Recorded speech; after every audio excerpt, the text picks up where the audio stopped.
Okay, we are ready. So good morning. I wanted to just mention, following my good friend Alan Auden in this presentation. You know, I had Alan Auden and his lovely wife on my speed dial, and I was giving him pocket calls for about 6 months to a year. They were so kind not to tell me that I was calling him. I'm on the Pacific Coast. I was calling him at all hours of the night, and they never once complained.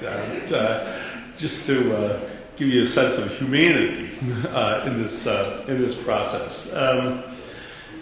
So what I want to discuss is, you know, I've been at the crossroads for about 25 years about a conversation around teacher quality. And the question that I have asked for 25 years is a simple question. What does effective teaching look like? And trying to unpack what does that mean? What do we mean when we say we're assessing and evaluating teaching? This conversation began, and I'm going to go back and then fast forward. This began with the National Board. I was part of the first assessment development lab for the National Board. And we had a conversation that basically framed these points.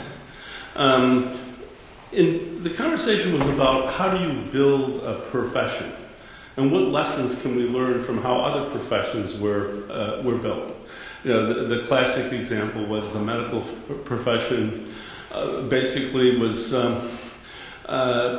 pretty eclectic. If you basically was a healer, you could put your shingle out and declare yourself someone who could perform and support medical practice. It didn't become a profession in many professions until the profession got together and established standards, and as well as assessments. So here are the key components as we see in the National Board conversation is, well, first, obviously, we have to care about kids, so that we need to have an assessment that has an ethical and moral commitment to all children. The second one is there should be an agreed upon knowledge base, a common set of knowledge and skills that we all aspire to. We're still working on that. If you think about the work of the Gates Project, we're not sure what effective teaching looks like. We have a whole bunch of different frames. We could look at it from the product process frame that Charlotte Danielson has possibly looked at and built some of her assessments off of, a more generic framework. We can look at it through subject areas and disciplines and say, what does effective teaching look like in physics and math? How does that differ? What's in common? What's different? The INTAS standards attempts to establish a set of standards, but are they comprehensive? Do we all agree? Are we designing and developing around a common understanding? I suggest that we're not. Then once you have a clarity over your standards of practice, they're defined, they're communicated, and they're enforced. And this is a key component of the system, the profession coming together and finding out what it is and what it values, and creating systems of practice that everyone shares and understands. And then all systems have to have some formal acknowledgement, some rite of passage. So there's a certification process. Usually it's independent and objective from the folks that are actually delivering the training. It's either state licensure in our case, or national or state accreditation. So that, in fact, is the structure or the DNA of the teaching profession as we described it. And I want to say just one thing about the professional certification, just to evoke you to think about it. And that is that I think in all this conversation about tying teaching to learning and learning outcomes, that we have also changed the nature of the way in which we certify and license teachers, and I would suspect administrators as well. And meaning that do no harm now means we have to have evidence that we actually have impacted the learning of students. We have to have evidence that a principal can't turn around a building in a way that they actually show progress. I think that is a fundamental change in the way in which we think about and certify, but it also is a fundamental change in the way in which we design and assess. The other conversation that's going on in this country is a policy conversation. And what you see here is the preoccupation we have in our policy discussions today. You know, waiting 25 years for a policy discussion for teacher quality to matter. I mean, this is common sense, but not common practice. So we arrived at just recently that the best indicator of whether a student achieves is the quality of the teacher. And it had a national conversation and debate over that. I'm a little frustrated over the debate because the debate seems to be about whether in fact we use value-added models, student growth percentiles, how are we measuring teacher effectiveness? And then what weights states are besides themselves. I don't know how they're making this decision, but they're ascribing weights to different multiple measures. Here's one state. 40% is on standardized assessments. There's state assessments. 40% is on classroom observation. 20% is on some embedded classroom assessment. These also could be periodic assessments, benchmark assessments, other standardized tests. And then once you've sort of covered the 20% of the teachers that are covered by standardized metrics, you can pull, your hair gets on fire when you think about what do I do with the 80% non-tested areas? How do I evaluate that? Well, what do I use for assessments? And again, there's standardized approaches that are being proposed. I mean, I don't know how many student tests we could implement in the classroom, but I think it's infinite.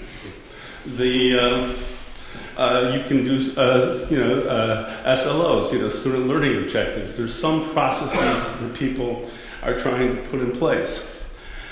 And then after all of that conversation, I'm wondering, and that's been in the foreground of our thinking and our debate, where's the conversation about what Alan talks about is the human capital management.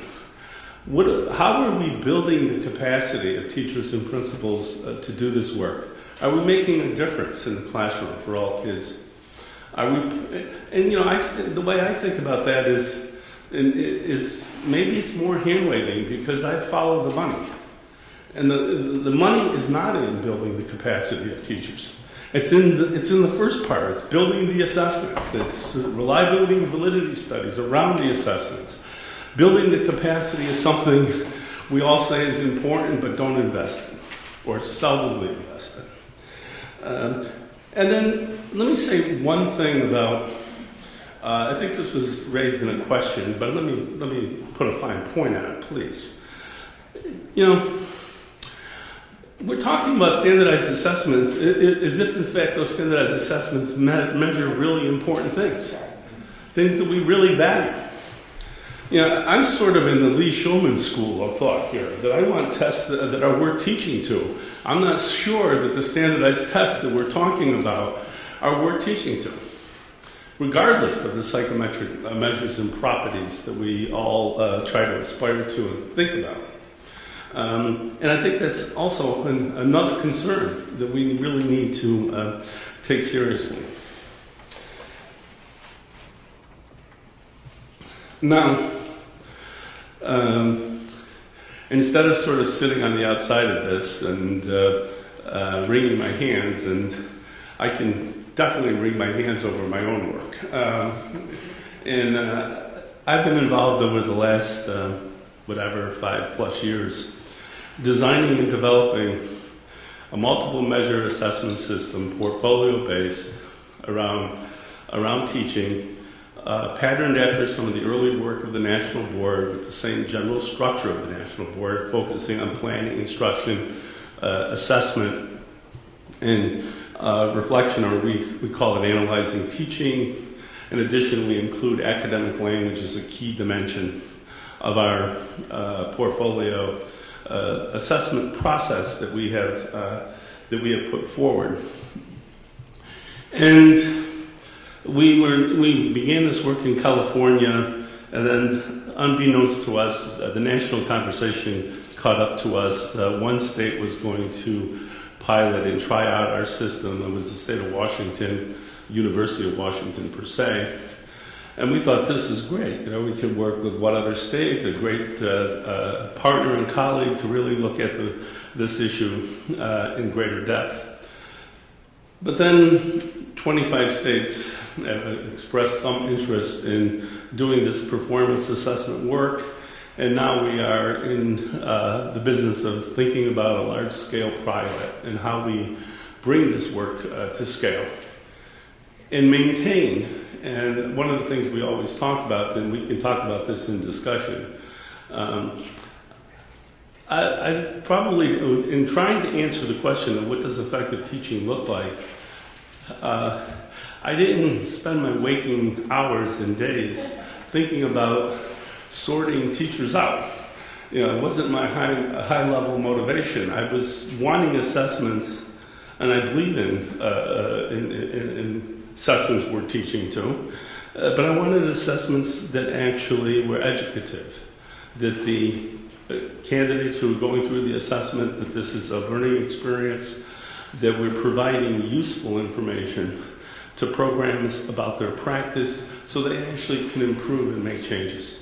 And then if we can provide sufficient reliability and validity, sure. I'm like Dewey. What I want for my child, I want for all children. So I definitely want a quality teacher in front of my kids. So this goes into the last piece of this overall conversation. There's been conversations about this, but I wanted to raise, there certainly is a life cycle in the policy realm to thinking about the assessment of teachers. Also, you can substitute principals. There's what do you do based on whatever pathway a person's coming through in order to be prepared as a teacher. What do we do in pre-service education in order to prepare teachers for students to be for teachers and students to be successful in the future?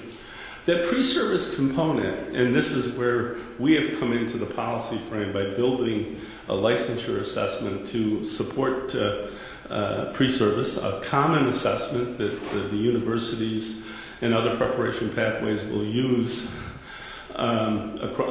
within all of our participating states. Just as an IE, New York State is adopting the whole assessment system for their 63,000 teachers that will be adopted in the next 2 years. So you start to worry about that conversation about what are the standards of practice, what does effective teaching look like, but because it should be something that's coherent, that pulls across. There's a through line from pre-service to being a master teacher or a highly accomplished teacher with respect to the national board. So I think we really need to think seriously about what are these policy levers and what do we do, because the design of your assessment absolutely matters. There's pre-service, there's the information that would come out of a pre-service assessment. There is induction to support new teachers, and there's usually tools and assessments to support induction. There's teacher evaluation as part of a career. Those tools, those assessments that are designed to develop and to inform teaching and learning should be aligned both to what we do in service as well as pre-service. And then finally, whether it's the national board or some other certification of highly accomplished practice, this should line up to help us define what do we mean by highly effective practice. You know, I can't underscore enough how important the tools are. Just as an aside, I've had this conversation often with Alan, is that if you don't build into your design, into your rubrics, for example, the kinds of rubrics that are informative, that are actionable, that give you understandings about a teacher's strengths and weaknesses, that not only that teacher can use, but you as a program can use to improve your practice. If it's not in the instrument, then it's not there. And I'll give you an example. We've been working in California for 10 years. I have gathered up all of the schedules, protocols that have been used to evaluate student teachers by their supervisors. I mean, in one word, they're just god-awful. They're embarrassing. There's objectives down the left side. There's some Likert scale on the right. They actually may have or standards down the left side, and there's some other scale. But the expertise that is imparted in pre-service education is on the quality and the knowledge base of the clinical practice, the supervisors that you have employed in order to support those teachers, because it is not in the design and development of the tools. And I believe when you leave something out of the tools, let's take generic evaluation assessments. This is where the national board went this way. And I think there's some very good ones out there. This is not to say that Charlotte's work or Bob Pianta's work or others is not important work. It is.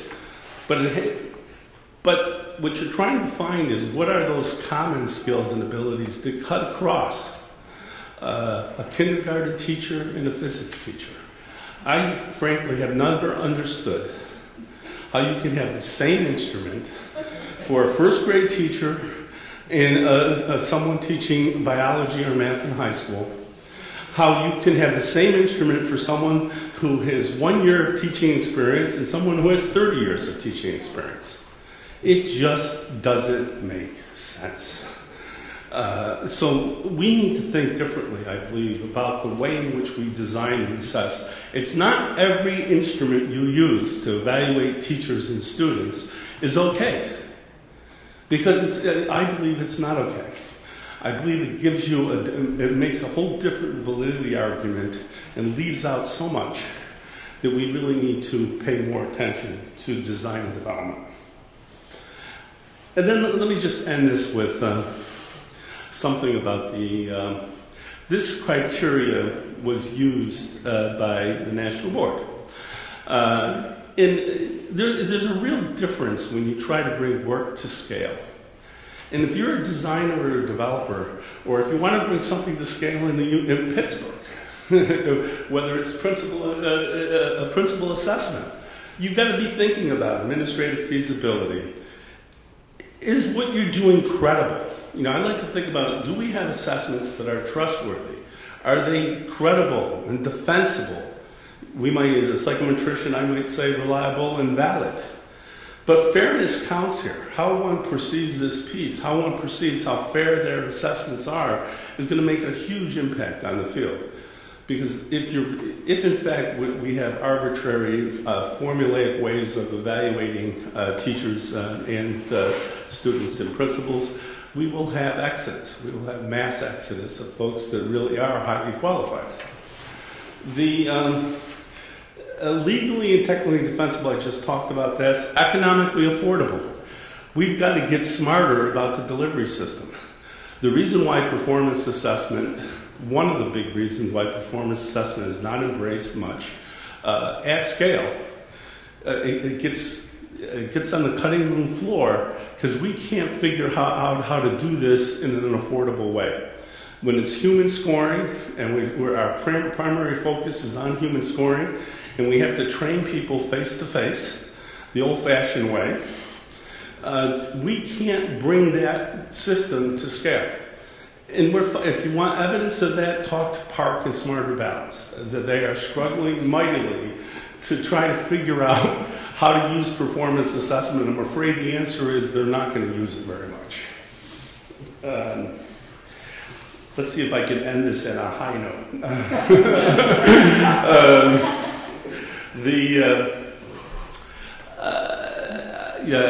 I didn't put a bunch of research questions together. I certainly can. The other part of this is we're taking a lot of this work on a lot of faith. But there's one body of research that we pay, again, in the validation world, in the psychometric world, and in the funding world, we pay little attention to, and we need to do much more of it. And it falls under what we used to call consequential validity. You know, now it's part of your construct validity argument. But we are making a whole series of claims here about performance assessment, the impact of these assessment systems, not only on teachers but on students and on schools and culture of schools. We need to test those theories out. We need to not just suggest that somehow because you have an assessment system where people are being held accountable, that somehow it has all of these unbelievable, wonderful effects, that all boats are lifted, that teachers have a greater understanding about their practice, that they're applying new techniques in the classroom in ways that really improve instruction, improve practice, improve student learning. You know, what I would contend in this system, maybe we shouldn't wait for Diana Ravitch to actually rethink and reflect, which is my new champion, reflect on a body of work and ask, what difference did it make? We should do that. So, thank you. I'll take questions if you have.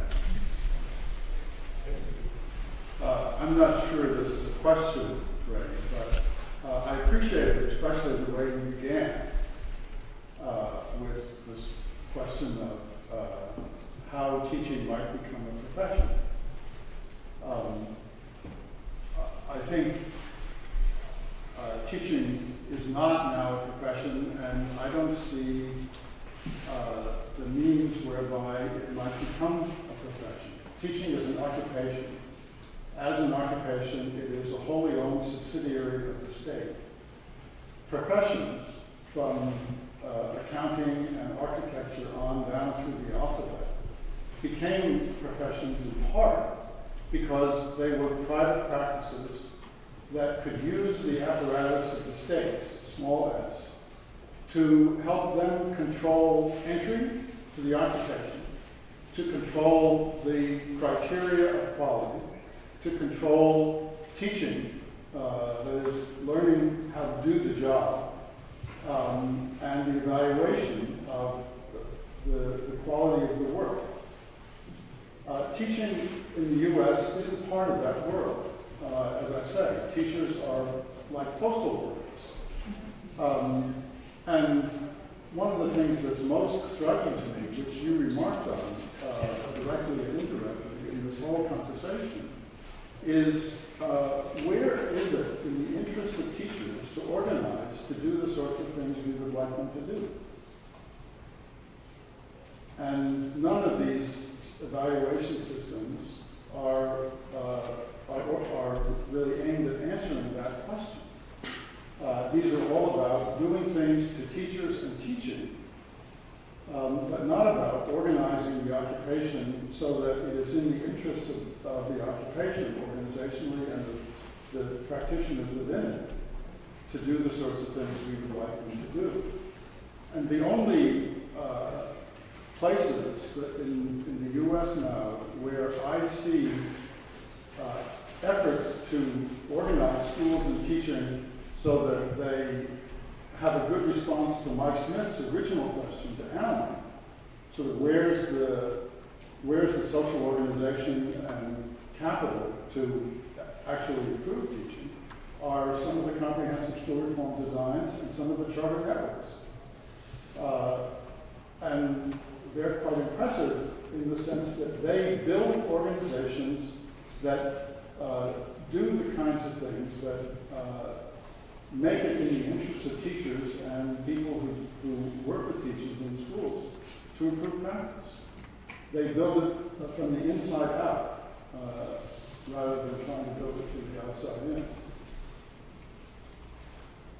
I mean, we were just sharing Richard Ingersoll's latest, which has CPRE on it. It's nice. But he's coming. He's coming. Good. He said he's coming back here. Well, we should ask him. But his latest findings about the modal number of years of experience and the teaching force. Keeps dropping. It's one. It's one. It's down from 2. It's 1. I'm sorry, I didn't quite understand. The modal number of years of experience, you survey all teachers, is 1. Yeah. So, What do you make of that? Not most. and he can tell us why. He doesn't talk about why in what I've seen so far. I haven't read the paper, I just looked at the slides. So, people may be leaving in droves, even more than his previous research said, which is maybe you would try. But the other question for all of us is, what does this mean? So many teachers who are brand new. You believe that then? I don't know. Yeah. It's not the majority of teachers have more than 1 year of experience. It's that when you take all the teachers and you ask them how many years have you worked, if you bar charted that out, it's just really, really right skewed and the tallest bar. So I don't know exactly what the number is. It could be like 20% of teachers have only 1 year. 20%. But it's on it. So it's we're recruiting every single year. We're recruiting tons and tons of teachers to replace those that have quit, retired, that kind of thing. 1 year is it's come down in a really fairly dramatic way. It's reduced, dropped to 1 in a fairly dramatic way. And 1, tiny, now it's up here. Right? That's the big point. And what you're suggesting, David, is a reason for the kind of reason for that. But I agree with you. I mean, I think we're treating teachers as badly as we could possibly treat anybody. Could be. It's fine, they are so-called comments, So what we've done is exacerbate what looks like what may be some sort of secular trend that's existing for all sorts of reasons. The main reason being that people move around a lot. The average number of years of a job is 6, et cetera, et cetera. And that's changed over the last 50 years. So teachers are no different. They're individuals that are married to somebody possibly. But also there's all sorts of reasons for it to go down. But down to 1 year, that sounds like social capital issues to me, as much as So teaching is a public occupation, not a public profession. And if we lived in France or Germany, this wouldn't be such a problem because public occupations and professions are thought to be dignified in these countries, but not in the U.S. Public is an increasingly dirty word. So it seems to me the problem is, are there ways in which we can enable the public occupation to have a profound and strong interest in the improvement of its work? And although the tools are very important, we couldn't do it without the tools. I don't think they're the fundamental problem. Just a comment, sort of piggybacking on David's, and it's just something I've been puzzling over through the whole conversation, and I don't know what quite to make of it. But having looked at a good number of the types of enterprises, say, to describe CSRDs, state-organized systems of instructional improvement, and others, within the organizations running these, you see no attempts at teacher evaluation that look like anything that we've talked about this morning. What you see is some articulation of practice in the form of principles, an evolution in these over time of a further articulation of practice in the form of routines and associated knowledge. And the evaluation rubric then becomes the teacher's capability to enact the routine and leverage the necessary knowledge in the enactment of the routine so that it's not just done rotely but intelligently in response to local circumstances.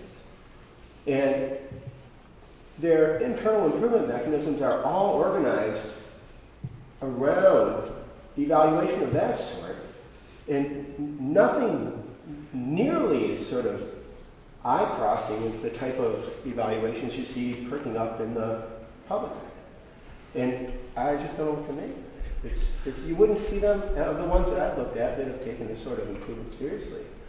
any of them even consider doing anything? Well, you know, just to weigh in a little bit on that is that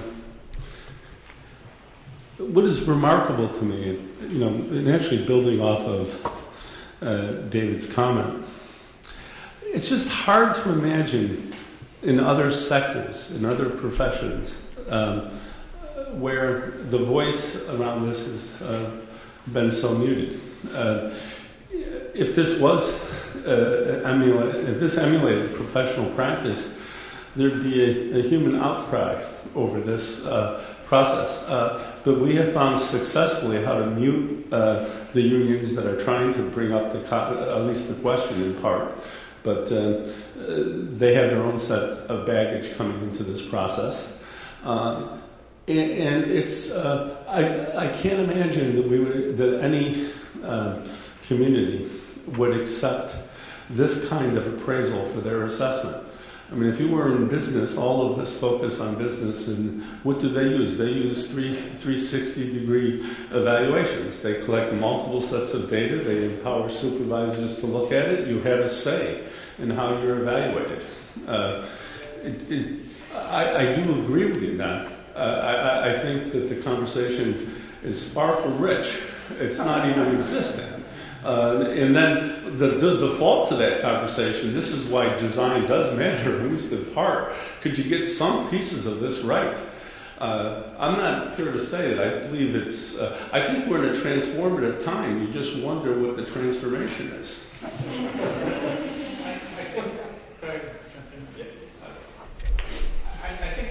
I think the other professions, some of the other professions, certainly medicine, which I know are suffering from some of these same issues. This is part of the general problem of the audit culture in which we live. So Kaiser Medical evaluates doctors with customer satisfaction surveys by looking at the percentage of fives that the doctor gets and links that to salary increases. Right? So it isn't just teachers who are being, who are being evaluated this way. I mean, all the professions to some extent are under some, I don't know if describe it as attack, but under a lot of scrutiny about performance, because it's part of a larger, I think, a public mentality about, and the banks, how we measure quality of service. The banks particularly are really good about their How much you can do. You're probably one of those Middle Eastern social things. Yeah. All right, I think the conversation is.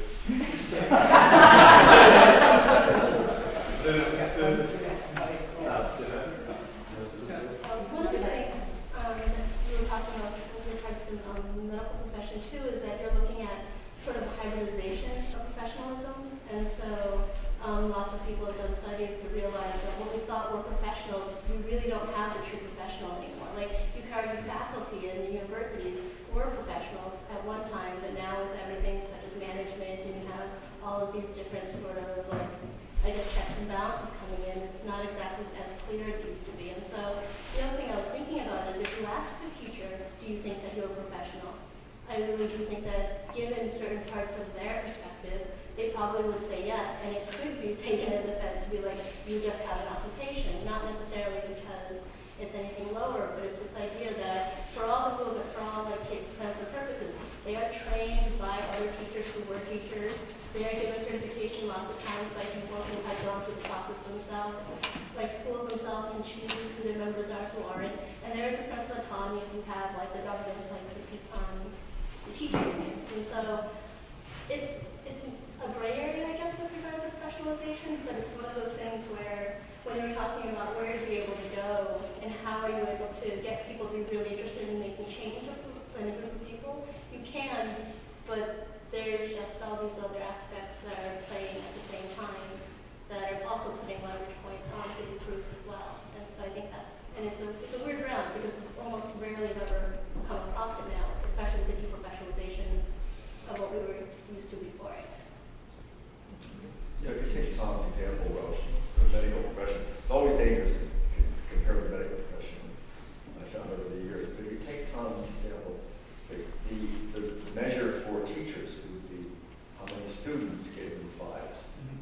not whether or not, in the medical case, the testboard analogy would be how many of them got better with some complicated medical problem because of the doctor. So it's a different, I mean, you have a different set of measures, and you find almost from nowhere.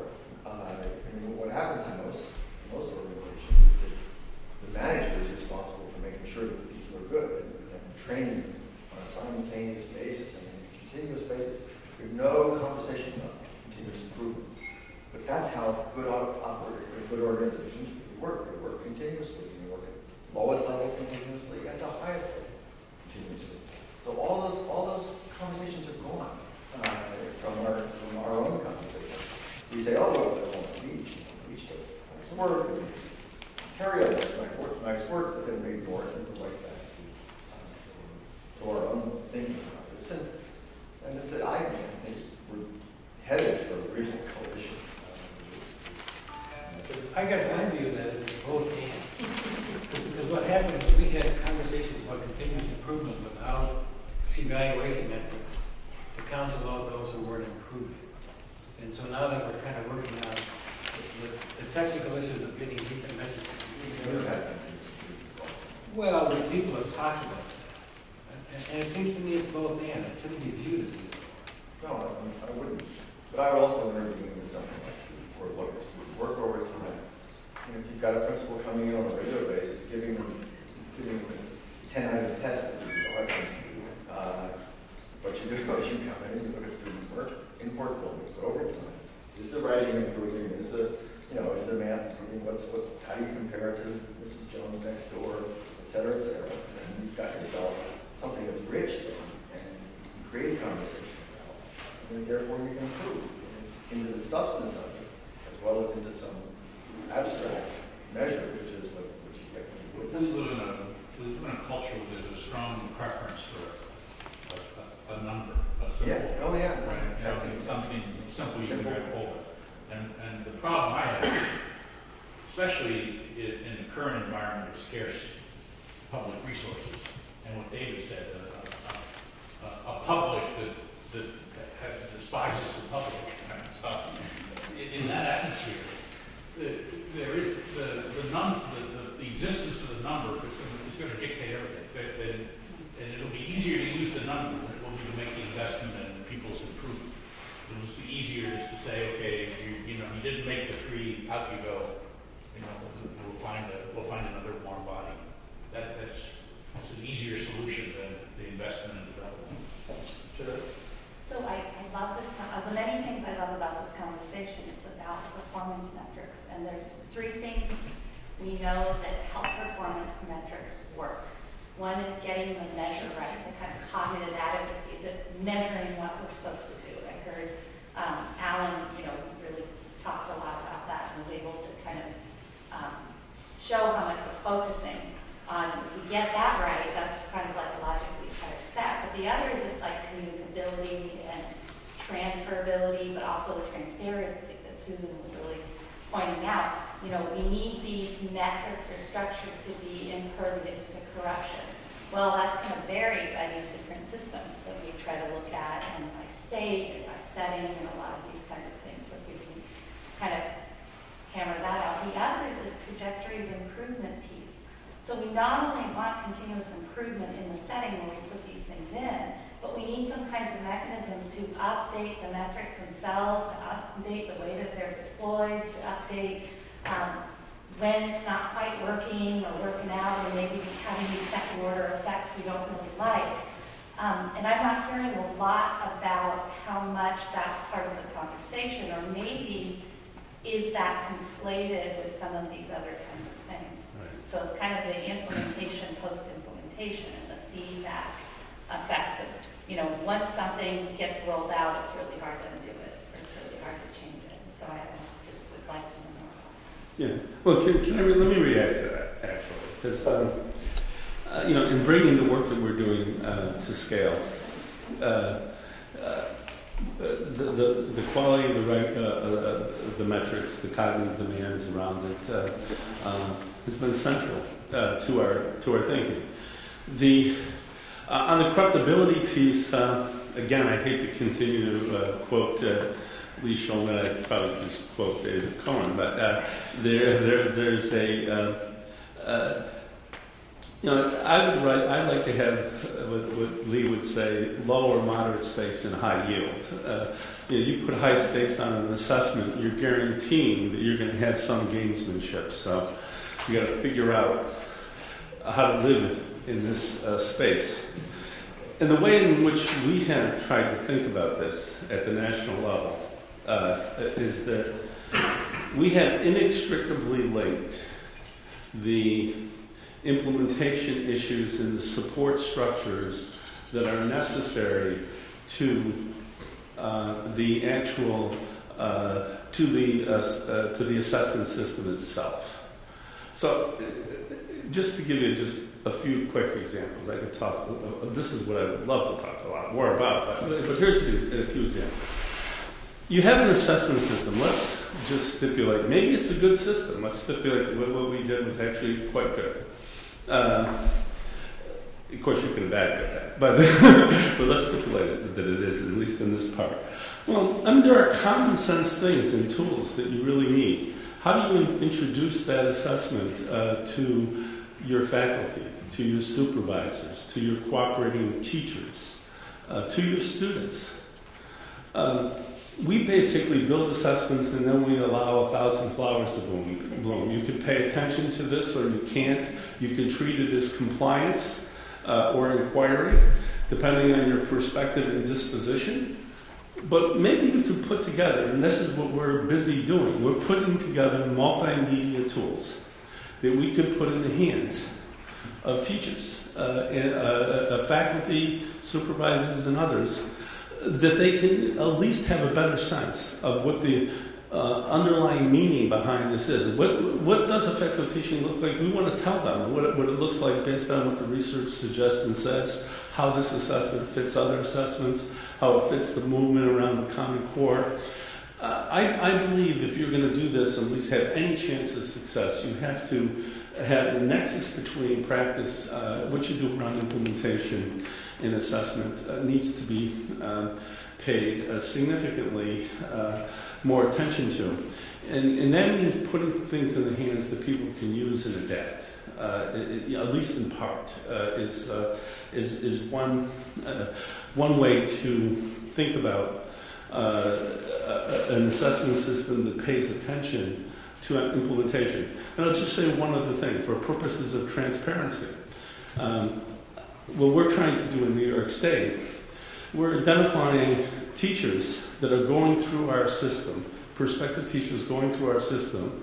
We're socially networking them together as a group to build a bottom-up capacity so we can stay informed about what that experience is. What does it look like? How does it feel on the ground? Is this really a learning experience or is it just a pain in the backside? And what is your experience around this? I don't believe I believe you can create systems of communication and processes now through technology and others that really can move it forward. And one way to do it is you mush this together. You don't try to make people separate this out. Well, there's summative assessment, and then the good stuff is over here. What we're going to do is formative assessment. That's the important stuff, but we're going to count this. And then implementation is something else. It's over here someplace in the back room. Hopefully you'll get there at some time. I believe you need to mush all of it together. That's the validity argument you've got to make. You can't make just the validity argument narrowly on the assessment.